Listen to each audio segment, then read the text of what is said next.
अब क्यों रोते हो? अभी तक तुम एक अधूरे खानदान के अधूरे बेटे थे। माँ थी मगर बाप नहीं था। आज तो बाप भी मिल गया। नहीं, मैं अब भी अधूरा हूँ। आप तो मिल गए, लेकिन भैया अब तक नहीं मिले। मिल जाएंगे बेटे, मिल जाएंगे।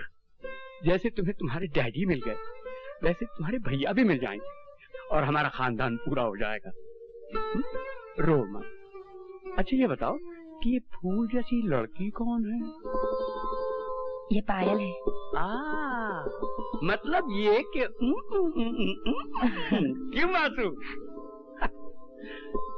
भाई ये मेरा घायल होना तो बहुत मुबारक हुआ। पहले बेटा मिल गया और अब बहू। मैं तो यहाँ से निकलते ही तुम्हारे डैडी के साथ बात करूंगा और बात पक्की करूंगा। चट मंगनी पट ब्याह। अच्छा वासु एक बात बताओ, मेरी ऐसी कौन सी चीज थी जो तुम्हें भा गई और तुम मुझ पर फिदा हो गए? पायल, सच पूछो तो तुम्हें कोई भी अच्छी चीज नहीं है।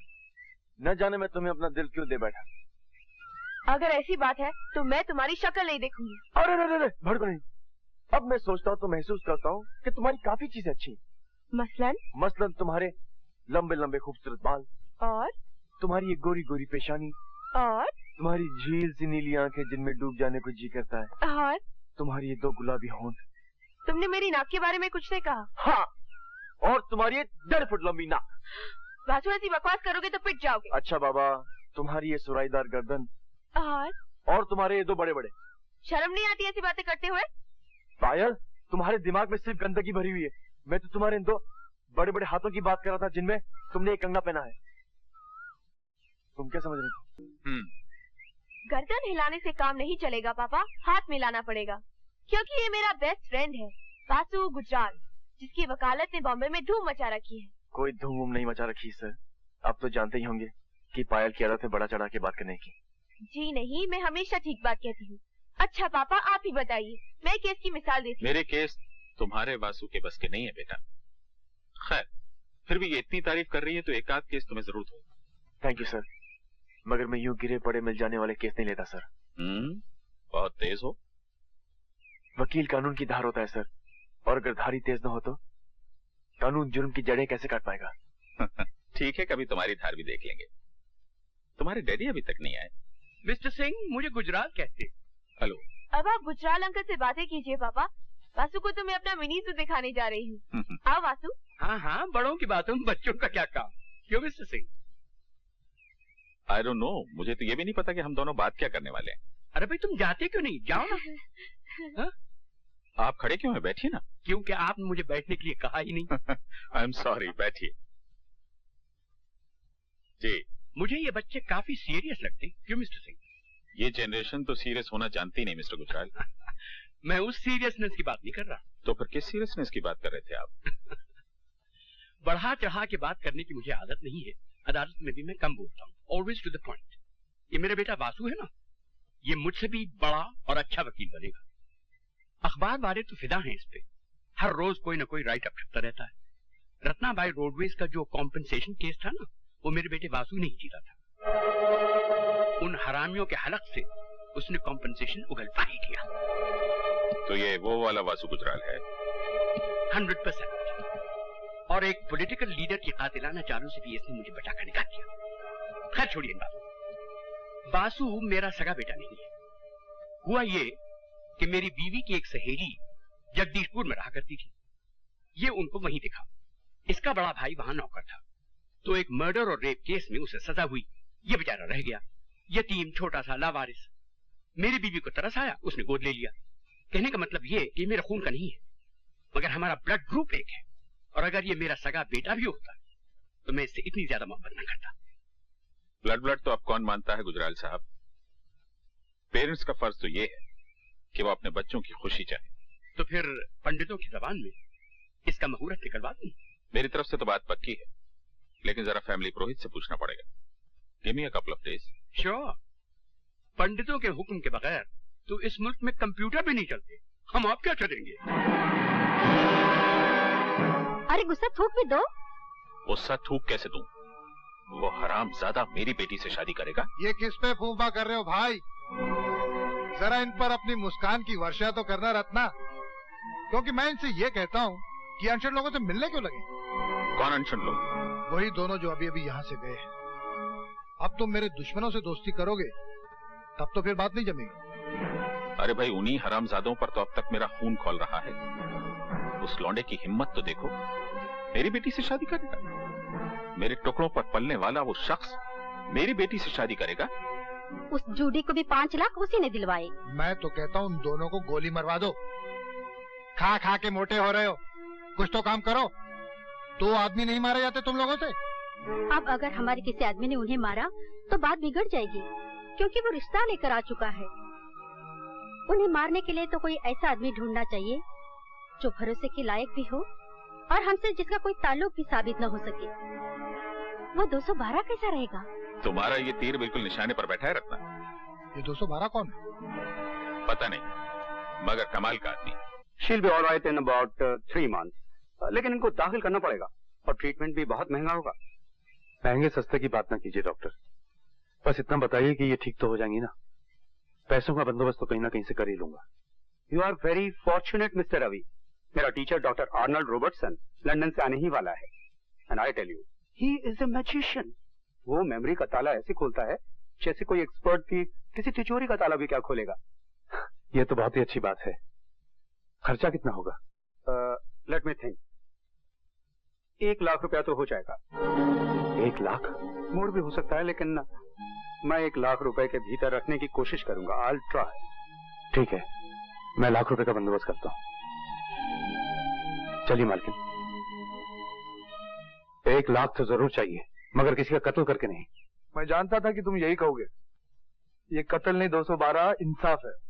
पूरी बात सुन लो, उसके बाद चाहो तो इनकार कर दो। पूरी बात क्या है? अंदर चलो। आओ। रत्ना, रत्ना, ओ कौन? रत्ना, क्या कर रही हो? रुक जाओ, एक कदम पे आगे बढ़ाया तो कूद पड़ोगी। माय डियर सिस्टर, ऐसा मत करो। नहीं, मैं तेरी माय डियर सिस्टर नहीं हूँ। अगर तू मेरा भाई होता तो मेरी फूल से बेटी नीलम को गैंग रेप होने देता। मेरी बेटी का रेप और मर्डर करने के बाद अब तू मेरे पास आया है। आगे तो देख, मैं तुझे छोड़ूंगी नहीं। Ratna, Ratna, stop it! रत्ना नहीं, रत्ना नहीं। ये हमारे नीलम का कातिल नहीं है। ये तो उसका बदला लेगा। क्या तुम उसे मार डालोगे जिसने मेरे बेटी का रेप किया था? अरे, मैं तो अपनी बेटी की लाश को पहचान न पाई। सूरत बिगाड़ दी थी कमीनों ने। मेरी बेटी रोज मेरे सपने में आती है और कहती है, मम्मी डार्लिंग, वो बॉस्टन अभी तक जिंदा है। वो तुमको भी नहीं छोड़ेगा। तुम मेरे पास आ जाओ मम्मी। यहाँ पीस है, शांति है। हाँ, मैं आ रही हूँ बेटी, मैं तुम्हारे पास आ रही हूँ। नहीं, जाता नहीं। देख लिया, जिस आदमी को मारने के लिए मैं तुम्हें 1 लाख रुपया दे रहा था ना, उसी कमीने ने इसकी बेटी का रेप कर दिया और फिर मार डाला।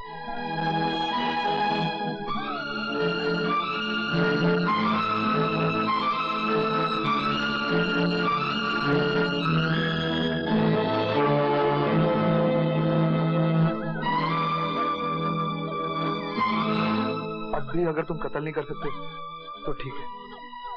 कौन है वो जानवर? उसका नाम है वासुदेव गुजराल। वासुदेव गुजराल।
वासुदेव गुजराल बन के घूम रहा है शहर में और मैं अपने भाई को ढूंढता फिर रहा हूँ।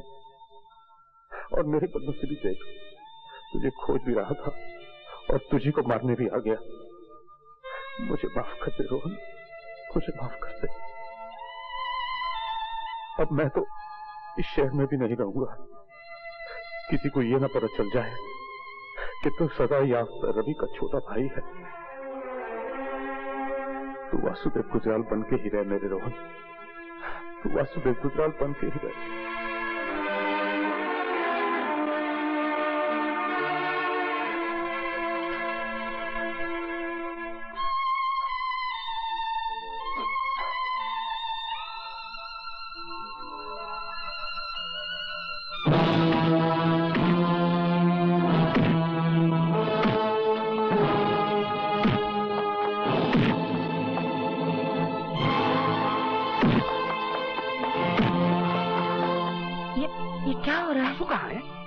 अंधेरा क्यों है?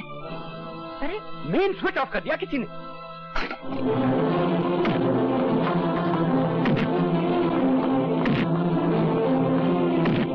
वासु! वासु!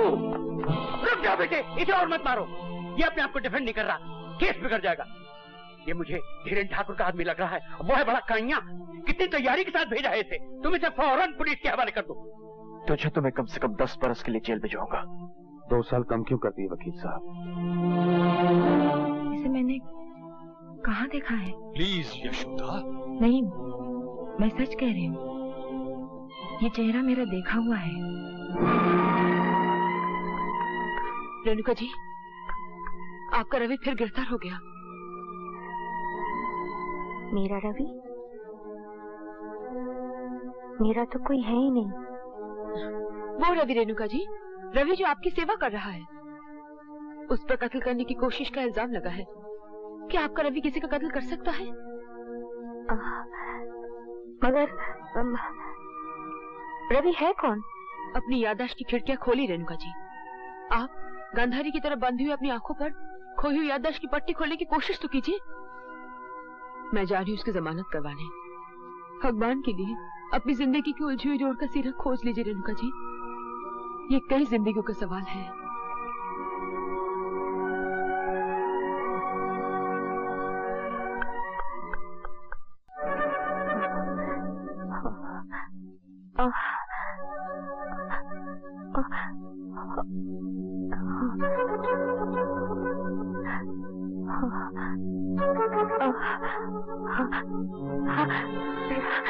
रवि, रवि,